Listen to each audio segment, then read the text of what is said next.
Bonjour à tous et bienvenue dans la première émission d'Orcode. Orcode, c'est une émission qui donne la voix aux indépendants afin d'en apprendre plus sur eux, leur statut et ensemble informer. Aujourd'hui, j'ai le plaisir de recevoir comme premier intervenant Esteban Munoz. Influenceur sur les réseaux sociaux, il a su se faire sa place dans cet univers médiatique digital. Salut Esteban. Salut Clément. Alors pour les auditeurs d'Orcode qui ne te connaissent pas, est-ce que tu pourrais te présenter s'il te plaît ? Ouais, donc moi c'est Esteban, j'ai 27 ans, je suis lyonnais et je suis influenceur sur les réseaux sociaux et notamment YouTube depuis 4 ans et plus récemment TikTok et Instagram. Ok, alors est-ce que tu peux nous décrire ton activité d'auto-entrepreneur, parce que toi tu es jeune auto-entrepreneur, et en quoi au final ça consiste, qu'est-ce que tu fais, tout ça. Ok, donc en fait moi mon auto-entreprise je l'ai fait il y a 2 ans, puisqu'au début tu gagnes pas forcément de l'argent vu que c'est quand même quelque chose d'un peu éphémère ou un petit peu artistique, etc. Donc tu sais jamais ce que ça peut donner. Mais j'ai ouvert mon auto-entreprise il y a 2 ans et depuis je fais des placements de produits, je rémunère, mes vidéos sur ma chaîne sont rémunérées, je fais des placements de produits pour des événements, des marques qui lancent des nouveaux produits et c'est comme ça qu'en fait je gagne ma vie en cumulant l'argent des vues et l'argent que les partenariats me rapportent. Alors tu l'as évoqué il y a quelques instants, qu'est-ce qui t'a fait choisir cette voie du coup de jeune auto-entrepreneur ? Bah écoute, moi à la base j'ai été employé dans une boutique de fringues, j'en ai fait plusieurs et je voulais du coup être indépendant financièrement, je voulais faire des trucs qui me plaisaient vraiment, vivre des trucs, enfin voilà, je suis quelqu'un de jeune comme tu l'as dit aussi et j'avais envie j'avais pas envie d'être bloqué avec un travail, avec des horaires, avec quelqu'un au-dessus de moi et je voulais faire des trucs pour moi, des trucs qui me plaisaient vraiment. Donc je me suis lancé là-dedans et voilà quoi. Super, alors moi j'aurais aimé savoir, c'est quelque chose que beaucoup de jeunes se posent comme question.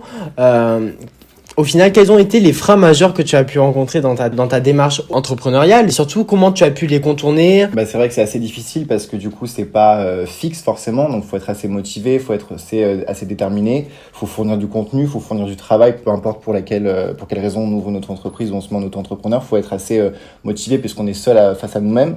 Donc c'est le frein majeur que tu peux rencontrer, c'est que quand tu as des baisses de motivation, etc., il faut pas que tu te laisses abattre parce qu'il faut constamment continuer à travailler, à monter tes vidéos, enfin ce qui me concerne à faire ce que moi je fais, c'est-à-dire ne jamais lâcher parce que sinon tu n'as pas de revenus, tu n'as pas d'argent qui tourne, donc il faut que tu sois toujours motivé sur ce que tu fais et ne jamais lâcher quoi. C'est le frein majeur après et vu que c'est quelque chose d'assez irrégulier, il y a des mois tu gagnes très bien ta vie, il y a des mois tu les gagnes un peu moins parce qu'il y a des placements de produits qui dans l'année rapportent plus et les phases où c'est un peu plus compliqué, il m'est arrivé d'accepter des petits CDD d'un mois ou deux histoire de me faire de l'argent facilement et rapidement dans les périodes où parfois j'avais pas de motivation ou parfois pas de partenariat, ce qui est rarement arrivé mais ce qui peut arriver.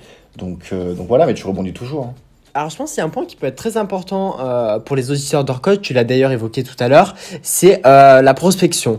À ce que j'ai compris, ce sont les marques qui viennent le plus souvent vers toi, mais est-ce que toi, au final, tu as mis en place un système de prospection pour contacter des marques avec qui tu souhaites collaborer ? Donc je voulais savoir un peu comment tu t'y prends, si ça t'arrive.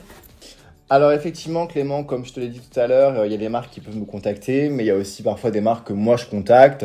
Si je vois par exemple qu'il y a des OP qui sont en cours sur Instagram ou des placements de produits ou des partenariats sur YouTube, moi j'hésite pas à contacter les marques qui peuvent me plaire et qui m'auraient pas forcément encore contacté pour essayer de travailler avec elles et de collaborer sur divers réseaux sociaux et de mettre en place un partenariat avec ces marques-là, ouais. Alors, j'aurais bien aimé pour les auditeurs d'Orcode que tu nous donnes un peu tes conseils, tes petits tips que tu pourrais au final donner à un jeune qui souhaiterait devenir freelance, qui souhaiterait être indépendant. Le conseil que je pourrais lui donner, le conseil numéro 1, c'est d'être motivé, vraiment, c'est de croire en lui. Et franchement, c'est de se lancer parce que c'est pas compliqué.